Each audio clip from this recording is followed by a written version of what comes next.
guys, welcome to episode 12 of In the Virtual Garden with Mrs. Bowers. Unfortunately, this is our last episode for the school year, but don't worry, next year we'll start back up again. I wanted to give you some updates in this episode so that you can see the progress that some of the plants have made over the course of our distance learning school year. So I'm going to flip the screen so we can take a look at the first stop, which is the garden. Alright, so first we have our peas. Look how tall!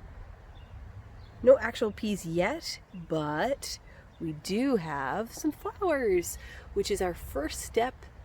So once they get pollinated, then hopefully we'll be getting some of those pods with some of those seeds inside, which are the peas. We did not end up getting any green beans. Bummer. I think some squirrels dug up my seeds and ate them up for a snack. Here's our spinach. Didn't get really very big, but still a little bit of success. Here are the lettuce. Really just one head of lettuce. Not huge, but definitely edible. And over here, the big success, our radishes. So take a peek at this. We get a whole lineup of these. So I thought, let's harvest one while we're on screen. So here we go. Boop. There we go. Adorable little radish, ready to be eaten. Just clean some of this off and we're ready to go. So the great thing about radishes are that they germinate so quickly, which you knew, but the problem with it is that once we pull out this radish and eat it, then that's it. That's the end of the plant. So what we tend to do is we'll leave a couple, like we have here, to grow really tall and start to flower. Take a look at this. This is a radish flower. So if we let this get pollinated by some of the insects that are around here, then we'll get some seeds and then we can grow radish all over again. So that's what we let them do. I wanted to also show you one other thing that we planted, which were some cucumbers. They had to be caged up because over here I had some planted and they came up first and some little critter decided to eat it as a snack. So we replanted and hopefully we'll get some cucumbers in this bin here too. Okay, second stop on our field trip is those herbs that we planted back in, I think, the second episode. So here we actually have more than we had before because I had to repot them because they were growing and didn't have enough room to stay in the pot together. So there's the basil, it's doing really well.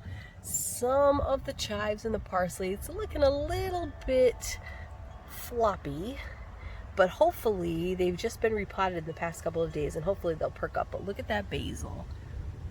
Awesome. And you can see these lighter colored leaves that are going to start to die back. Those are the cotyledon leaves, those immature leaves, and then those bigger rounded ones, or kind of pointy at this end, those are the mature leaves that are going to start to grow in, and they already smell like basil.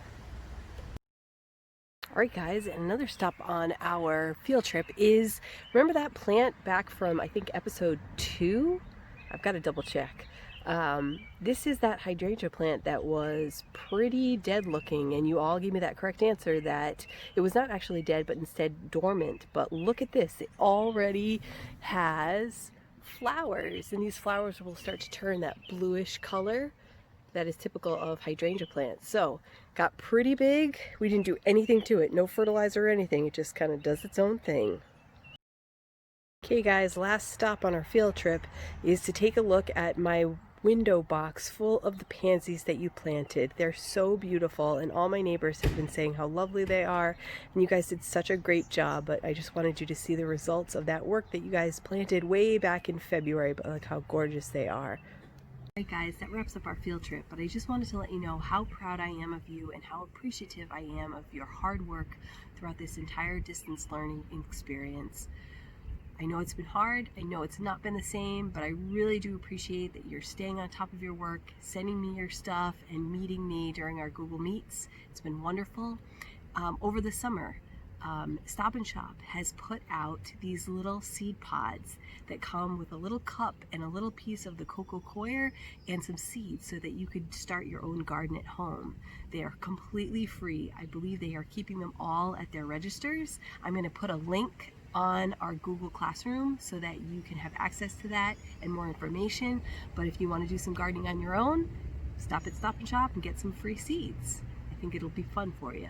Anyway, I'm looking forward to seeing you in the fall. For those 8th graders who are going on to high school, congratulations. You've done such a fantastic job. I'm really proud of you. Best of luck in high school. And for my 7th and 6th graders, I will see you guys hopefully in the fall, hopefully in person. All right, this is the last time. Bye, guys.